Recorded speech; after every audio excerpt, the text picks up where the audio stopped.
আসসালামু আলাইকুম। প্রাণপ্রিয় ইউটিউবের দেশে এবং প্রবাসে যারা আছেন সবাইকে আমার সালাম, শুভেচ্ছা, আন্তরিক মোবারকবাদ, আন্তরিক ভালোবাসা জানাইতেছি।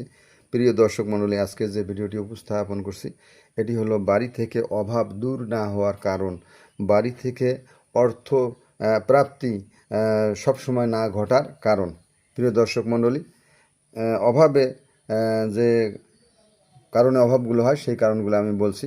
1 নাম্বার, মানি ব্যাগে মৃত ব্যক্তির ছবি যদি কেউ রাখেন, মানি ব্যাগে মৃত ব্যক্তির ছবি যদি কেউ রাখেন তাহলে সেই বাড়ি থেকে অভাব দূর হবে না। এরপরে ঘরে যদি বাদুর উঠতে দেন, 2 নাম্বার, ঘরে বাদুর সবসময় উঠলে চলাফেরা করলে সেই বাড়ি থেকে রহমত থাকবে না, সেই বাড়ি থেকে অভাব দূর হবে না এবং টাকা সেই বাড়িতে স্থায়ী হবে না। এরপর বিছানায় বসে যদি কেউ খাবার খান সেই বাড়ি থেকে আল্লাহর রহমত উঠে যাবে, সেই বাড়িতে অভাব ছাড়বে না, সবসময় অভাব থাকবে। এরপর খাওয়ার পর প্লেটে অনেক সময় অনেকে হাত ধোয়, খাওয়ার পর প্লেটে কখনই হাত ধোয়া যাবে না, অন্য প্লেটে হাত ধোবেন বা অন্য জায়গায় হাত ধোবেন। হাত ধুলে অভাব ওই বাড়ি থেকে দূর হবে না এবং অর্থ ওই বাড়িতে ধরা দিবে না সবসময়। এরপর ঘুমানোর আগে অনেক সময় টাকা গোনে অনেকে, এই কাজটি কখনো করবেন না। ঘুমানোর আগে টাকা গুনলে সেই বাড়ি থেকে অভাব দূর হবে না, সেই বাড়িতে টাকা স্থায়ী হবে না। এরপর ভাঙা আয়নায় যদি কেউ সবসময় মুখ দেখে বা ভাঙা আয়না ব্যবহার করে সেই বাড়ি থেকে অভাব দূর হবে না। এটা হলো 6 নাম্বার, 6।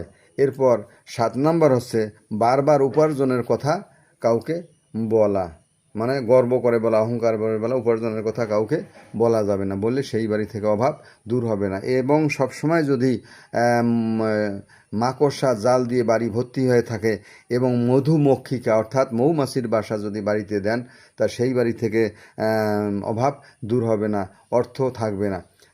এরপর মানি ব্যাগে কী করা, মানি ব্যাগে পুরো মাসের বিল অনেকে জমিয়ে রাখে, এই মানি ব্যাগে যদি কেউ পুরো মাসের বিল জমিয়ে রাখে, এটা হলো 8 নাম্বার।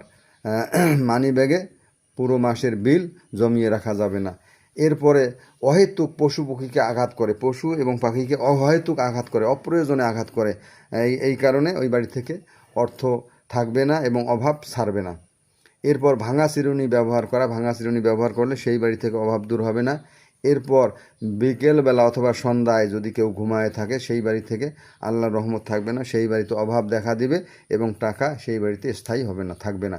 এরপর দাঁত দিয়ে অনেকেই নখ কাটে, দাঁত দিয়ে নখ কাটলে সেই বাড়ি থেকে অভাব কখনো দূর হবে না। প্রিয় দর্শক মণ্ডলী, ভিডিওটি ভালো লাগলে সর্বোচ্চ শেয়ার করে দিবেন, সাবস্ক্রাইব করবেন, কপি লিঙ্ক করবেন, গঠনমূলক একটি কমেন্ট দেবেন এবং লাইক দিয়ে আমার পাশে যুক্ত থাকবেন।